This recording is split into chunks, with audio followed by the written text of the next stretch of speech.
the Messiah. Let's just take a look at that. Go to Psalm 110. The question is, who is it referring to? Is it referring to David? Is it referring to Messiah? Is it referring to Abraham? We want to ask that question. We'll take a break for a moment and return and pick this up. Who is Psalm 110 speaking of?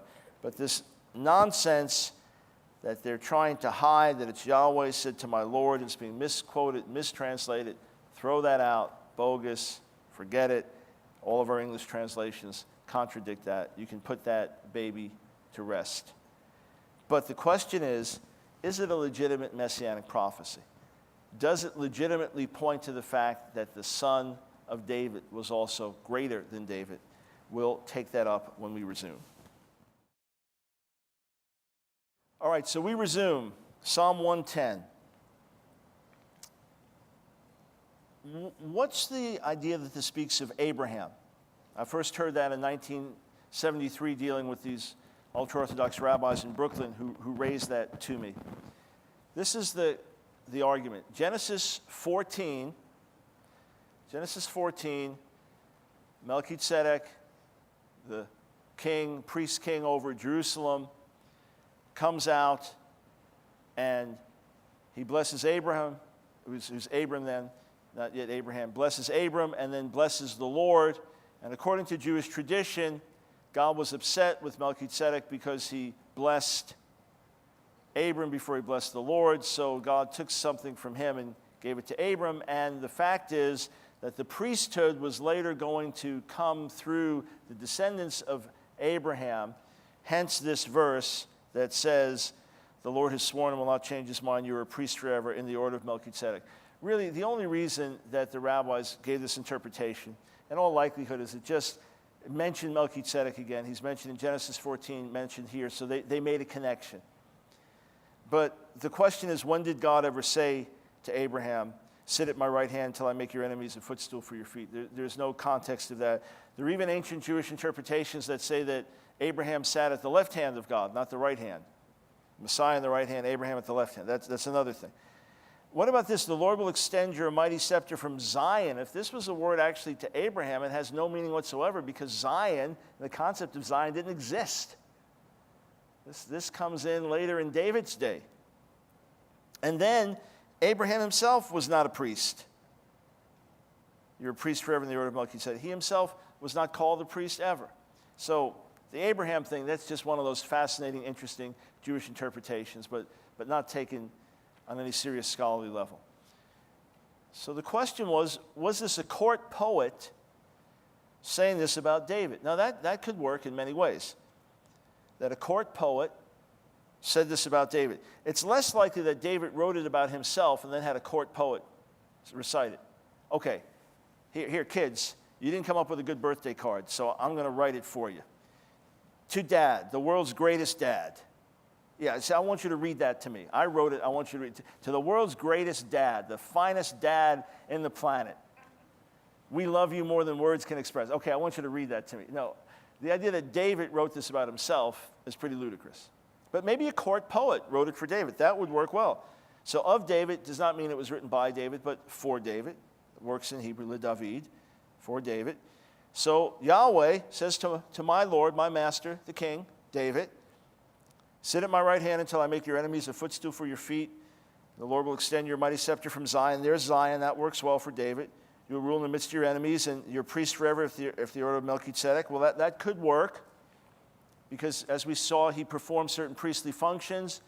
And there's even that reference to his sons being Kohanim priests, that cryptic reference in 2 Samuel 8.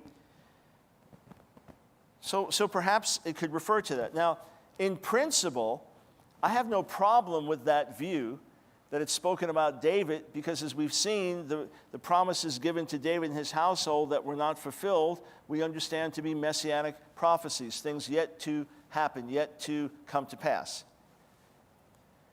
But there's some questions that can be raised against this being a psalm just for David.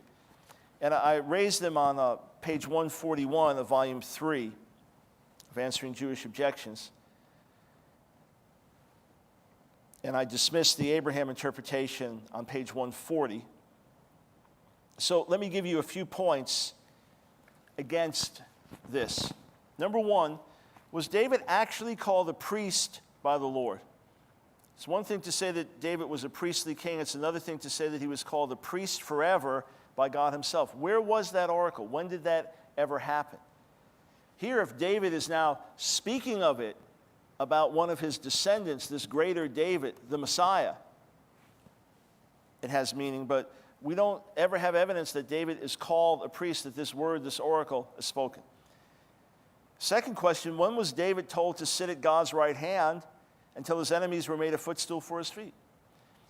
In other words, this is one of these greater than David prophecies, because, yeah, in his life he fought the wars of the Lord, but where is it where in his death he's now going to be told to sit at God's right hand? This is a post-death word. This is a beyond the grave word. Sit at God's right hand till his enemies were made a footstool for his feet. It is true that the Lord granted David victory over his enemies while he was alive, but this psalm presents a call from God to sit at his right hand, that is, by his heavenly throne, until all of David's enemies were defeated. When did this happen? And then if you look at the end, verse 6, he will judge the nations, heaping up the dead, crushing the rulers of the whole earth. Or start at verse 5, the Lord is at your right hand, supporting, strengthening. He will crush kings on the day of his wrath. He will judge the nations, heaping up the dead, crushing the rulers of the whole earth. So this is a promise of the worldwide reign of this Davidic king. That too did not happen. In fact, the language is almost so exaggerated as to be meaningless unless it refers to the greater one, the Messiah. In point of fact, there were some ancient Jewish interpretations, as I mentioned previously, that interpret this entire psalm as referring to the Messiah. Therefore, Yeshua in his argument would have had very good basis for saying David by the Spirit calls Messiah his Lord, his Adon. His simple point being this, that the Messiah is not only David's son, the Messiah is greater than David. The only debate about this psalm was, did David speak it about the Messiah? Was Jesus simply referring to that because that was Jewish interpretation of the day? Or was it a court poet speaking it about David and it finds its ultimate fulfillment in the Messiah? Either way, it is a clear, legitimate, definite messianic prophecy. And either way, Matthew's whole argument makes perfect sense. And you can easily see it happening with rabbis. And to this day, you could have the same argument with rabbis that interpret it messianically. Let's take a look at a few texts that are not quoted in the New Testament, but are hotly disputed. Again, with any of these things, we could get into massive depth, or we could just give the simple and clear answers. And in the nature of this series, because it's 25 or 30 hours of teaching versus 250 or 300 hours of teaching, we'll do our best to give you the conclusion of the answer.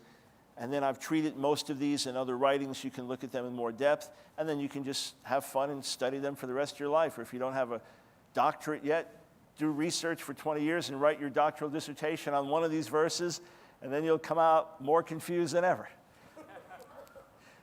When I do really good scholarly technical writing, most of my books are to the point and kind of between your eyes and wake-up calls, and then I've got the apologetics books, which have a lot of scholarship behind them, but I try to write